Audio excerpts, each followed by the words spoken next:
रहीम अस्सलाम वालेकुम। हमारे साथ मौजूद हैं इस वक्त बुशरा बेगम के डॉक्टर मालिक डॉक्टर आसम यूसुफ साहब, जो अभी अभी चेकअप करके बुशरा बेगम का यहाँ पे तशरीफ़ लाए हैं। इनसे जानते हैं कि ये जो अफवाहें गर्दिश कर रही हैं कि उनको के साथ जो एक नारवा सलूक रखा जा रहा है, जिसमें कहा जा रहा है कि उनको जहर का भी इतला है कि जहर भी दी गई है और हार्पिक का भी क्या सच्चाई इसमें अभी आप हैं?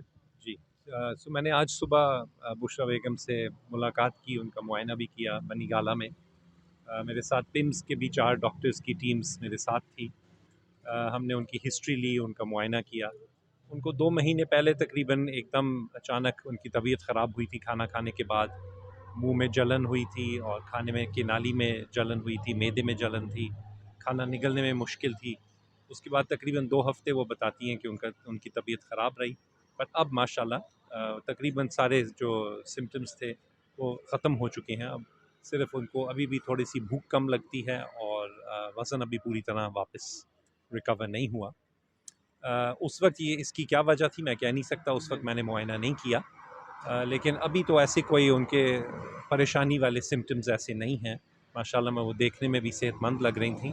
लेकिन इस उम्र में 45 साल की उम्र के बाद किसी को भी अगर भूख कम लगने लगे, वज़न कम हो जाए और खाना सही तरह ना खा पाएँ, तो हम रेकमेंड करते हैं कि टेस्ट होने चाहिए उनके। तो मैंने रेकमेंड किया कि उनके कुछ खून के टेस्ट होने चाहिए और उनका खाने की नाली का और मैदे का अंदर से कैमरे के साथ मुआयना होना चाहिए, जिसको गैस्ट्रोस्कोपी या एंडोस्कोपी कहते हैं। तो पिम्स के डॉक्टरों ने भी इत्तेफाक किया इस राय से, और अब हम इंतज़ार करेंगे कि इंशाल्लाह इंतज़ामिया इसका अरेंजमेंट बंदोबस्त करेगी और फिर हम वो करवाएंगे। सर, पीटीआई के फोकल पर्सन की जानिब से ये कहा गया कि उनकी ज़ुबान पे जो है ना छाले पड़ गए जहरावर चीज़ खाने की वजह से। तो ऐसा कुछ हुआ या ये सिर्फ अफवाहें? वेल वो उस जैसे मैंने कहा उस वक्त मुझे नहीं पता कि एग्जैक्टली क्या था, मैंने नहीं उस वक्त देखा। उन्होंने मुझे दाने या छालों का तो नहीं बताया। मुझे उन्होंने बताया कि मुंह में जलन थी और खाने की नाली में जलन थी।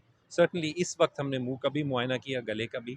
इस वक्त तो कोई ज़ख़म नहीं है, तो काफ़ी तसल्ली बख्श सेहत है उनकी माशाल्लाह। तो सर, अगर टेस्ट्स वगैरह जो आपने बताए हैं उनके मुताबिक रिपोर्ट्स नेगेटिव आती हैं, तो इससे फिर क्या असर मिलेगा कि उन्हें कुछ चीज़ें दी गई हैं या क्या?